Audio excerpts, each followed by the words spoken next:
Hello, everybody, and welcome along to this Psychology Continuous Assessment Part 2 assignment brief discussion around what's required to do well. So, as always, I will run through the assignment brief and add in some important points that will help you along the way.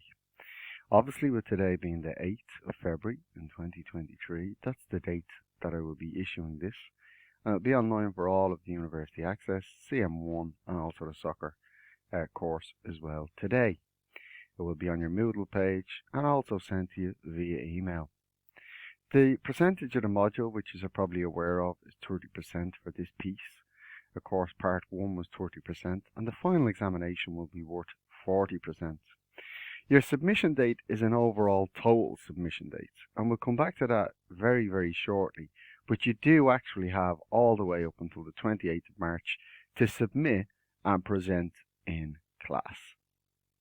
The description of it then is a Microsoft PowerPoint presentation, but with a lot of QQI stuff, it was written in a time where it was probably one of the only accessible tools for presentation skills. Now you have Canva, etc., and possibly people use Google Slides as well, and that's acceptable. The key here is that it will be you putting together a series of slides and then presenting across them series of slides.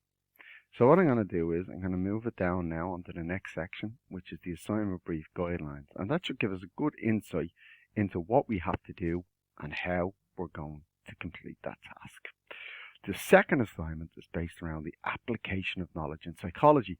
As the quote illustrates, knowledge without application is like a book that has never been read. The student will use knowledge gained and develop a presentation. The learner is required to select one of the leading theorists from the history of psychology and investigate the research work that they conducted. This may include a theorist not covered on the curricula or someone we have studied previously. Please make sure to clear who you've selected with your tutor prior commencing. The reason being with this is sometimes psychology being such an interesting historical kind of concept in many ways, is that it had a very abstract and not so empirical background in terms of its history. So we need to just be careful that somebody we're selecting, that there's basically going to be enough material for us to be able to discuss, critique, speak about the strengths, and then obviously that will give us a more rounded, holistic approach to answering this assessment technique, which will hopefully lead to many, many people doing very well in it, which I've no doubt that you will. But again, just before you select, if you select Sigmund Freud, of course, we spoke briefly on psychoanalysis, we spoke on the id, ego, and superego very briefly. And maybe this is something that you'd like to go into and dig deeper. Carl Jung is another one that students tend to like to jump in and have a look at. But we have gone through other different theorists that you could select that maybe we've gone in a little bit more deeper. Particularly looking at the likes of Ivan Pavlov, John B. Watson, B.F. Skinner, Albert Bandura. I mean, we've done a lot of that type of social learning, conditioning, the background to these behavioural techniques. Of course, we haven't touched the third wave of behavioural therapies just yet, but that's something that we'll come to in the coming weeks and hopefully before we finish up. So, my advice here would be, have a look around psychology, somebody who's maybe stood out to you, come back to the tutor and just say, listen, write an email if you want, and just send it to me. Listen, James, I'm looking to do Carl Jung, I'd like to do Carl Rogers, whoever it may be. Is this okay? Thumbs up, off you go, no problem at all. Just be wary of selecting people that might not be considered to be part of that kind of genre of historical figures or theorists then again. This can have the feel of a biography, no problem whatsoever, but will need to include information on the major theoretical concepts research studied by the theorists. So, again, if you were to select Sigmund Freud, you probably will need to talk about psychoanalysis. You probably will need to talk about psychotherapy.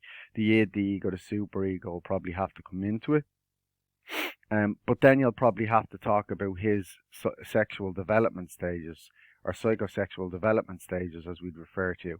So again, when we select somebody, we just need to make sure that we've picked somebody or select somebody that we know exactly what we're doing for that person in terms of their major theoretical framework. Of course, if you select somebody like Abraham Maslow, who we studied when we were looking at humanistic psychology, and motivation, realistically, the hierarchy of needs is going to be the main bulk of your work. Not to discredit that Maslow performed other stuff, but of course, that hierarchy of needs is synonymous with his name many, many years after it. Then again, it is imperative that students use lateral thought to critique the research work, but identify why, how we are still learning about the work in present times.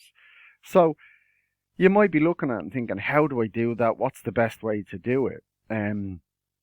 We will always, and I like to believe with most of the techniques that we've used previously, most of the conversations that we've used previously, I like the idea that we will always finish with talking about why we still are mentioning, or in most undergraduate or in some postgraduate work, why these theorists are still being mentioned. So there is really no issue whatsoever with kind of finishing off with mentioning it. And for me personally, which as we'll see probably later in the document that we have here, it's never a bad idea to kind of explain how it might apply towards, for me, modern day. I was going to say 2022, but obviously 2023, modern techniques, etc. Okay, so that's where we're at with it. That's what we're going to be looking at so far. So I'll go into the intricacies of it then again. Okay, just going to go down below.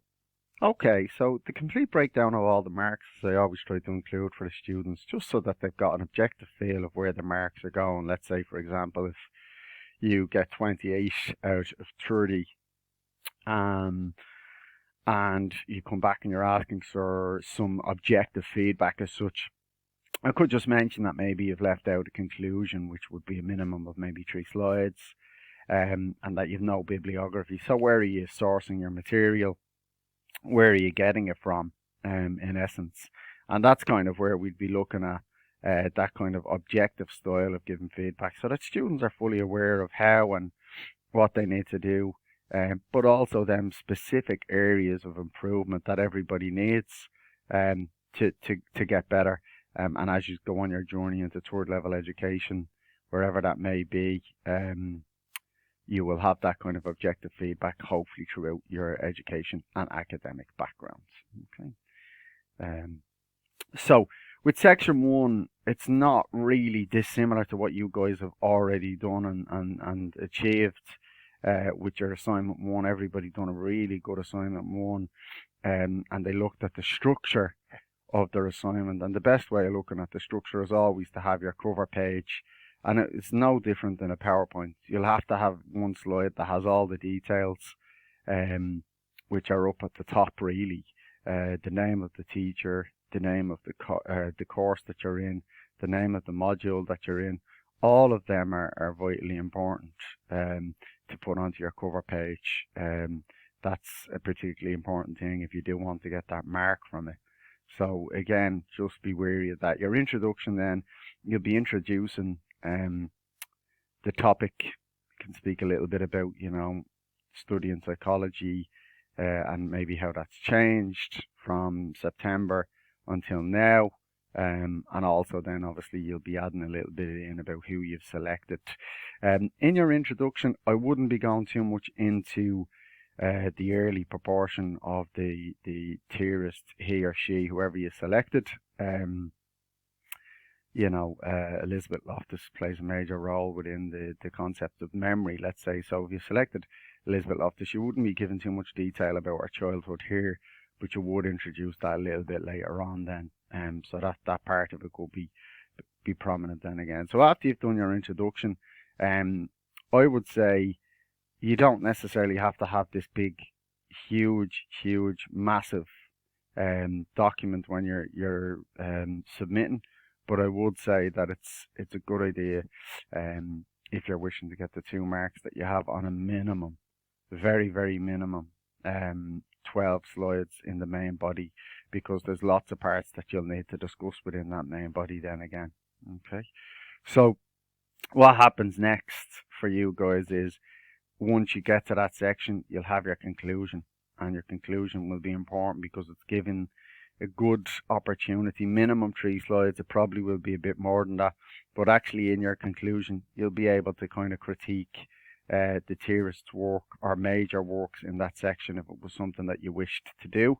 And obviously you need to tie it all up at the end, and join up your thinking and join up your writing towards the end here with your thoughts around why maybe you chose to select this theorist, and how you've made a reasoned selection or argument then with that as well. So your bibliography, I've kind of already explained that. Your bibliography is the same as what we would have done previously. You need to have in any references that you're using as well. I said before, like, there are some really good references online. Don't solely rely on Simply Psychology or Psychology Today or them type of ones. Don't solely rely on them. Can you use them? Absolutely you can. There's work that's been done by some really good theorists and writers that are on them pages, but again, I would say don't solely rely on them if you're looking to get your distinctions, because I'd be saying minimum on your bibliography page 3 to 5, minimum 3 to 5 authors or pieces of research that you've got, whether that be, as I said to you before, a journal, a paper, potentially obviously from a book as well. So you have lots of different opportunities to do that as well. Now, section 2 and 3 are together. As you can see, the bulk of your marks are going to go for that. There's 12 marks in total that's going to go for it. So the bulk of your marks are going for this section. So really, this is your, as you can see, evidence evaluating the use and planning to develop the investigation strategies with competency to determine solutions to varied unfamiliar problems. So again, you don't really need to worry so much about this part, because all that's saying is that the theorist has had some impact upon psychology and has had some impact upon the use of psychology, and why or how are they still doing that then again. Okay, so it is important to do that. It is, and the early years of the theorist's life was a significant, if so, why? If not, how did it pave the way for the theorist? So, like, for example, if you were to pick somebody, I would say potentially like John Flavel. John Flavel has had a really big impact across cognitive psychology. John Flavel, of course, born originally blind. First year and a half, 2 years of his life he was blind, and it was only the use of modern science that actually was able to restore his vision, and he always wanted to give back. So I would say, if you were talking about the early years, was there something that occurred? Was there something that happened that fostered or inspired, or even was there a figure that they seen that they maybe aspired to be similar to or be like? So there is plenty with most of the theorists in their early lives. And actually, sometimes I find with this part, really good piece written last year by a student in relation to Pavlov, let's say, for example, who, for all intents and purposes now, Pavlov is cited 9 out of every 10 textbooks in psychology, but was trained and qualified as a physiologist back then. So, there's maybe room, there's maybe a little area of scope for you to speak about these type of things in the early the early parts of the theorist's life, and what was significant in it, and sometimes that's maybe finding something, maybe it's a relationship, a very positive one with a parent, significant other, or guardian, and then also sometimes we have to be honest and live in the real world, is that sometimes then early relationships could be an inspiration, but not necessarily always in a good way. People may be motivated to prove people wrong. They may be motivated to do things in a little bit of a separate or a different way then again. So what I would say is you should get your 3 marks in that section as well. The next one then is, what was the major work research conducted by the theorists, possibly more than one. So I did mention at the start when I was going through the guidelines, if you're picking a significant piece of work, it's probably very clear with somebody like Abraham Maslow what his major contribution was. Again, if you picked Elizabeth Loftus, to make sure that we've got some sort of equality across the board with psychology, you might look at it and say, well, eyewitness testimony, constructs of what happens with eyewitness testimony, very clear with a couple of the authors what their major work was, or what's the most cited piece of their work. But on the flip side of that then is, we do have many different authors, John B. Watson, B.F. Skinner, that have maybe 3-4 different pieces of work. Albert Bandura, of course, most people, and the Bob-Woodall experiment is synonymous with Bandura, but it's not the only thing, because most of his theories and work was across social learning, and his name is cited particularly with stuff like self-efficacy as well, which we see cropping up within sport and exercise realms quite often these days, and maybe have for the last 15-20 years. So there is just that capability awareness before you start, to make sure you're picking somebody that you understand and that you have the capability to go and research that person then again. Okay. So the next part then, who was the theorist's inspiration? So this might be a situation where, as I said, with that 4th section, there's a little bit of it that, I would say a tiny little bit that maybe is going to be reciprocated here in this part with the 3 marks is, who was their inspiration? So again, very easy with Freud, very easy with Jung. You guys are probably very familiar with some of the other philosophers, if you were doing this for philosophy, who their kind of major inspiration was. And these things are easy enough to find out if you're in a position where you cannot find out who it was or why it was.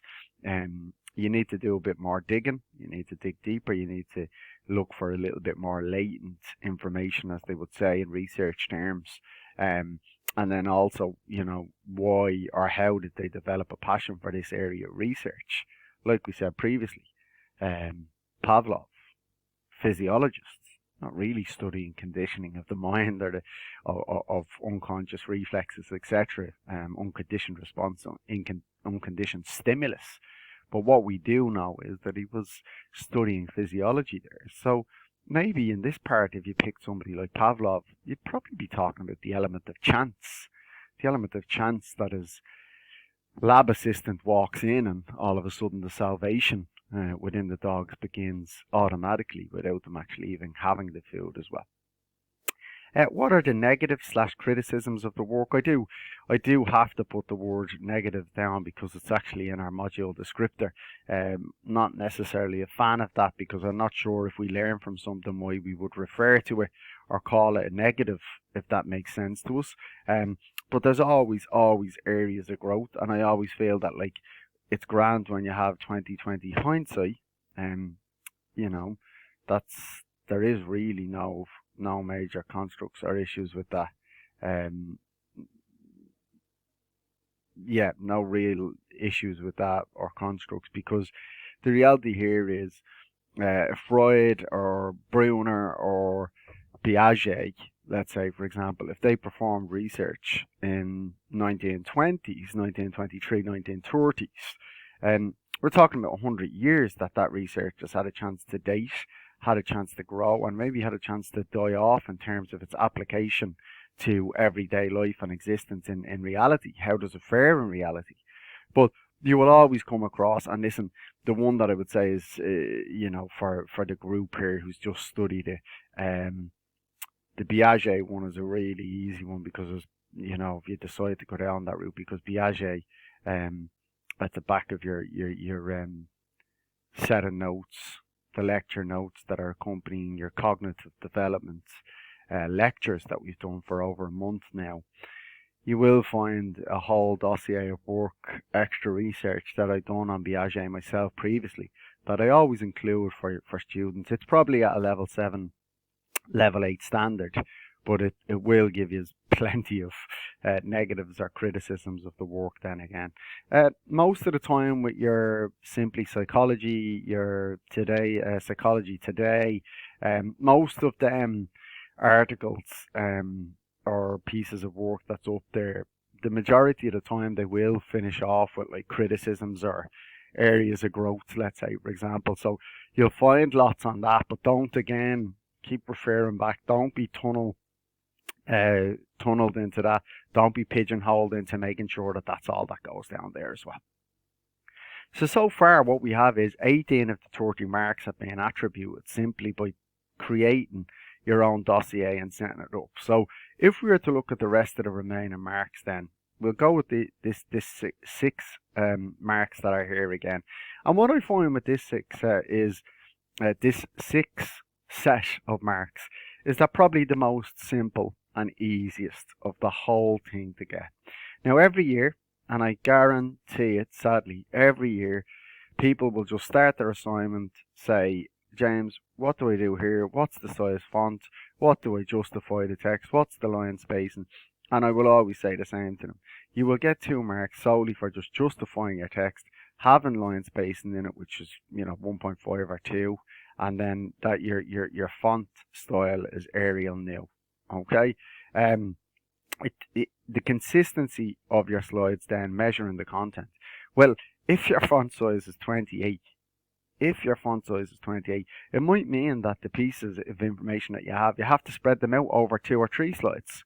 But that doesn't mean that's going to slow you down in terms of your reading as well. Slide development. So this part, again, probably not going to do myself any favours here because it's probably given away. Just go on into the Google machine, as I like to joke about, and just type in academic slide design. You will come up with 4, 5, 6, 7, 8 of them, and solely by starting off your assignment, by picking one of these slides, you get 2 marks. Again, there's another really quick 6 marks there for you just making sure that you're formatting your PowerPoint or your Google Slides or your Canva or whatever you're using efficiently and effectively. So really, how much text have I got on the page? How can I look at that and make sure that it's right? Well, all of our work on our assignment is going to be done in class. So from now until it's done, it's going to be done within class. Okay, so you have loads of opportunities to sit there and ask questions around what's the slide development, the consistency, is there enough on this, is there enough on that? And that's really all that you have to do to gain them 6 marks that's there. Section 5 is the last section, and there's again 6 marks going for this. And the reality this time is that it's going on the actual presentation itself. So, what way do you do it? Well, you have to have good voice projection. I expect you to be enthusiastic when you're presenting, and that you speak clearly. Okay, not looking for everybody to naturally stand up there and have terrific eye contact with everybody, to have charisma and all the rest of it. But I do expect people to be enthusiastic, have good voice projection so that they can be heard and that they speak clearly as best they can. Taking into account that, of course, there's always going to be nerves based around it. Your time management then, really, this is what people all want to know. They all want to know, how long am I going to have to present for? How long am I going to be recorded for? Really, really, really short. Minimum time that you should be speaking for is around 5 minutes, and maximum time is 7 minutes. This is a skill. It mightn't seem like it. It might seem like it's harsh or whatever it is, but you cannot get these 2 marks if you go under the 5 minutes or if you go over the 5 minutes. James, how will I do that? I'm not sure how I'll do that. What way am I going to do that, James? The best way to do that is literally time yourself, time yourself, time yourself, time yourself, and time yourself. It's pretty simple. That's the way I do it. Personally, just time yourself, give it a go.